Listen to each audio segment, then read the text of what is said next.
Mantan gelandang Manchester United dan Barcelona Jordi Cruyff didapuk menjadi penasihat teknis Timnas Indonesia. PSSI menilai Jordi punya sikap tegas untuk memajukan sepak bola Indonesia dan diyakini mampu menaikkan kualitas Timnas Garuda.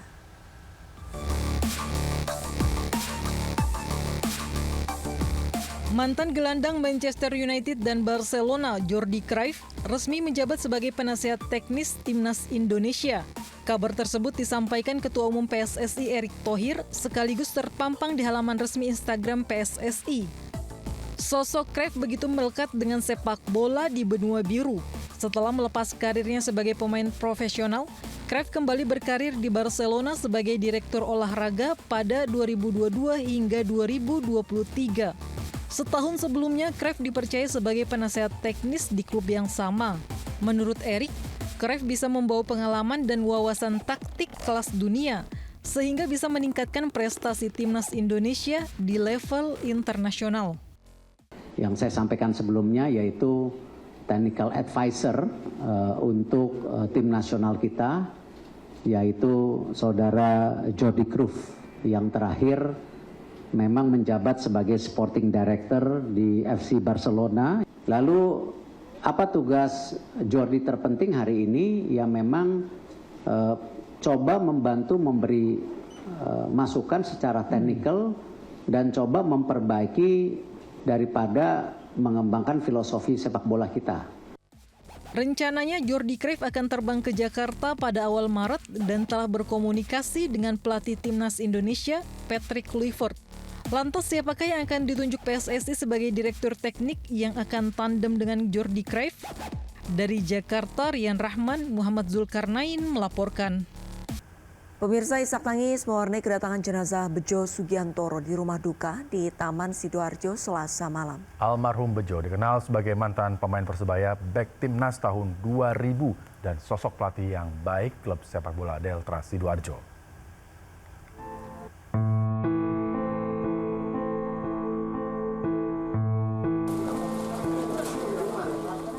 Isak tangis keluarga pecah saat jenazah almarhum Bejo Sugiantoro tiba di rumah duka di perumahan Pondok Jati, Keluran, Taman Sidoarjo Selasa malam. Istri dan anak almarhum memeluk jenazah mantan pemain Persibaya. Rumah almarhum dipadati tetangga, kerabat, supporter, dan sejumlah pemain untuk mengucapkan bela sungkawa. Harus menghubungi keluarga dari istri dan Rian juga tadi sebenarnya. Jadi awalnya memang Deltras yang pertama kali untuk menangani bis kolak di lapangan.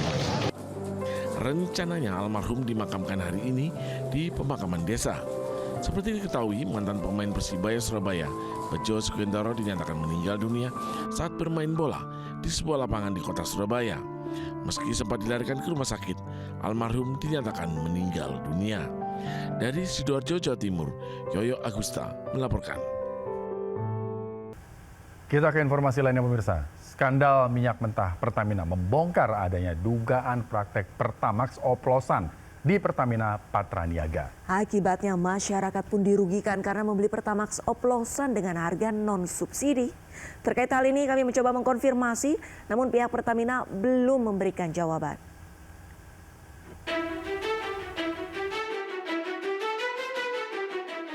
Kejaksaan Agung mengungkap kasus dugaan korupsi tata kelola minyak mentah dan produk kilang minyak pada PT Pertamina Subholding dan kontraktor kontrak kerjasama atau KKKS pada 2018-2023. Kasus yang merugikan negara sekitar 193,7 triliun rupiah ini melibatkan sejumlah petinggi anak usaha Pertamina yang telah ditetapkan sebagai tersangka. Parahnya, salah satu modus yang digunakan para tersangka antara lain dengan melakukan pengoplosan bahan bakar minyak atau BBM. Di mana salah satu tersangka yakni RS melakukan pembelian minyak bumi dengan kualitas RON 90 atau setara Pertalite yang kemudian diolah kembali di depo dan dijual kembali dengan tipe RON 92 atau sebagai Pertamax. Dalam pengadaan produk kilang yang dilakukan oleh PT Pertamina Patraniaga, tersangka RS melakukan pembelian atau pembayaran untuk RON 92. Padahal sebenarnya yang dibeli adalah RON 90 atau lebih rendah, kemudian dilakukan blending di depo untuk menjadi RON 92 dan hal tersebut tidak diperbolehkan atau bertentangan dengan ketentuan yang ada. Dengan modus pengoplosan Pertalite lalu dijual sebagai Pertamax dinilai sangat merugikan masyarakat yang sudah mematuhi aturan membeli BBM tanpa subsidi, namun ternyata dengan kualitas BBM subsidi alias Pertalite. Pertalite ini kan BBM yang diberikan kompensasi oleh negara, diberikan kompensasi cukup besar oleh pemerintah, sama dengan subsidi. Jadi ternyata Pertalite ini dicuri, lalu kemudian dioplos menjadi Pertamax, dijual dengan harga yang lebih mahal. Ini pertama tentu akan merugikan negara, keuangan negara karena angka subsidi atau angka kompensasi Pertalite yang besar, lalu kemudian merugikan masyarakat. Kenapa Pertalite lalu dioplos lagi menjadi Pertamax? Nah, ini juga menjadi satu hal yang sangat merugikan masyarakat yang harusnya menerima BBM dengan kualitas Pertamax yang lebih bagus. Ternyata ini adalah hasil pengoplosan dari Pertalite berdasarkan temuan daripada kejaksaan. Dugaan kecurangan yang mengoplos Pertalite menjadi Pertamax dinilai sebagai salah satu pelanggaran kewenangan yang harus diusut tuntas. Mendesak pihak aparat penegak hukum dalam hal ini kejaksaan untuk mengusut tuntas karena tindakan ini dilakukan oleh seorang pejabat publik di badan usaha milik negara yang kita banggakan melakukan tindakan ilegal. Supaya ini menjadi presiden yang baik, kita meminta aparat penegak hukum juga mencari pihak-pihak lain yang terlibat. Tidak mungkin Direktur Utama Pertamina Patraniaga melakukan tindakan ilegal ini secara sendiri. Yang kedua, dampaknya tentu kepada konsumen bahwa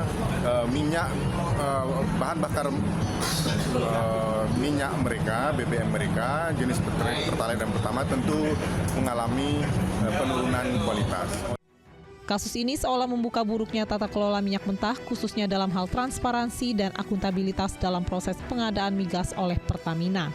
Terlebih bagi masyarakat yang selama ini selalu berkorban dengan membeli BBM non-subsidi. Tim Liputan melaporkan. Penyidik Kejaksaan Agung menggeledah rumah mewah milik pengusaha minyak Muhammad Riza Khalid di Kebayoran, Jakarta Selatan. Ya, penggeledahan tersebut terkait dugaan korupsi tata kelola minyak mentah dan produk kilang PT Pertamina yang menjadikan anaknya sebagai tersangka.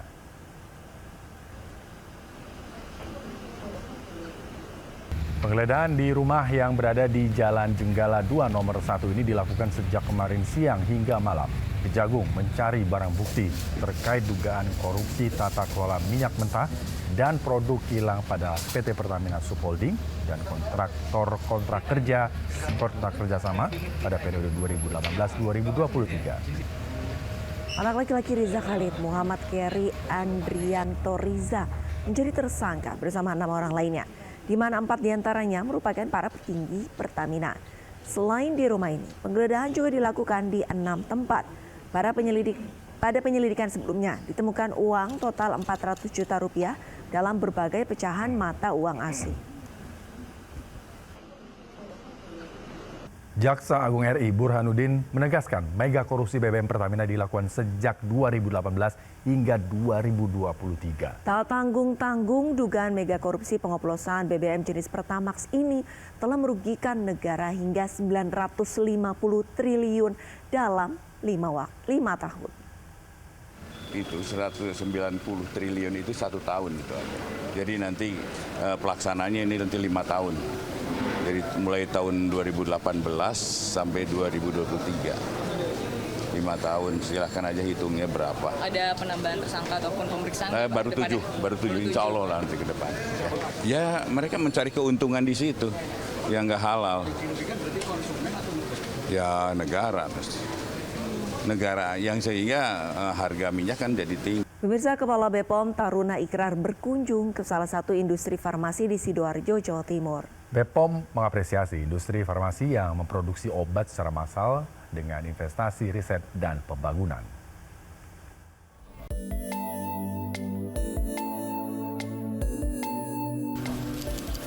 Untuk memastikan proses sertifikasi berjalan sesuai prosedur, Kepala BPOM Taruna Akbar melakukan kunjungan kerja ke industri farmasi yakni PT Bernofarm di Buduran, Sidoarjo, Jawa Timur. Kepala BPOM mengapresiasi PT Bernofarm karena memproduksi obat dengan berinvestasi di bidang riset dan pengembangan. BPOM menilai PT Bernofarm berhasil melakukan kemandirian dalam memproduksi obat massal melalui berbagai pengembangan berbasis teknologi.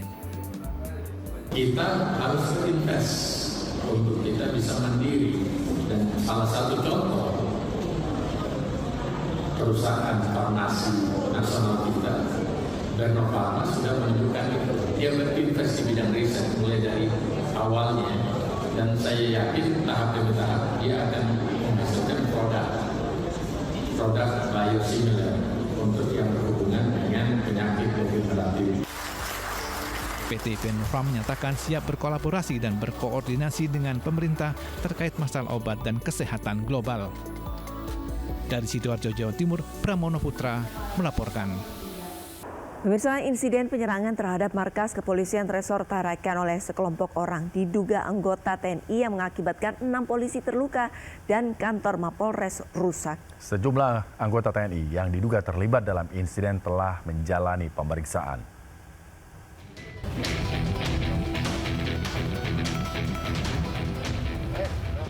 Sebuah rekaman video beredar luas berisi detik-detik penyerangan kantor Mapolres Tarakan oleh puluhan oknum TNI. Sejumlah fasilitas yang ada di Mapolres rusak dan 6 orang mengalami luka-luka. Buntut dari insiden tersebut, Kapolda Kaltara Irjen Pol Haris Sudwiyanto beserta pejabat utama Polda Kaltara termasuk Kapolres Tarakan didatangi. Pangdam 6 Mula Warman Majen TNI Rudi Rahmat Nugraha didampingi jajaran TNI lainnya di Mapolres Tarakan. Kedua pihak berkomitmen akan melakukan langkah tegas terkait insiden yang menarik perhatian masyarakat khususnya di Kota Tarakan, Kalimantan Utara. Yang jelas hari ini saya dengan Pak Pangdam ingin bersama-sama secara berjenjang menyelesaikan masalah ini secara jalurnya. Sementara Pangdam 6 Mula Warman Majen Rudi Rahmat Nugraha menegaskan kesatuannya akan melakukan langkah tegas dan memproses hukum apabila ada anggota TNI yang terlibat.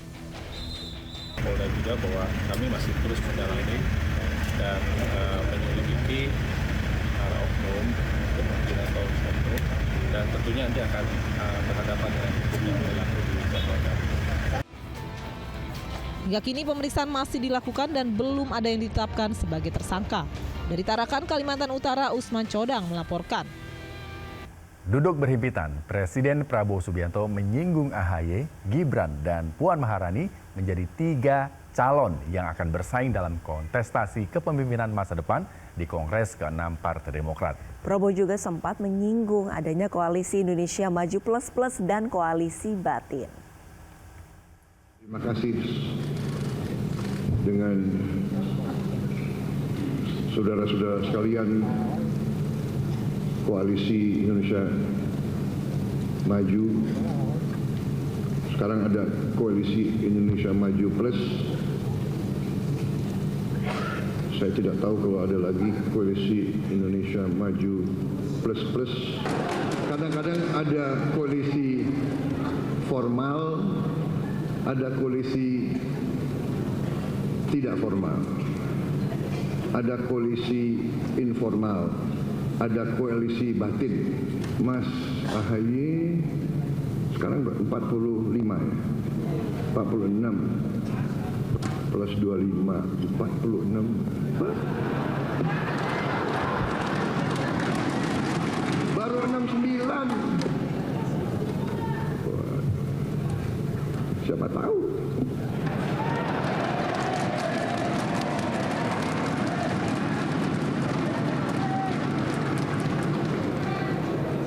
Ada Presiden SBY, siapa tahu ada Presiden AHY.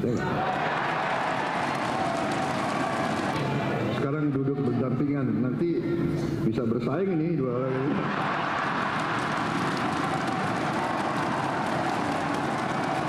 Gak apa-apa.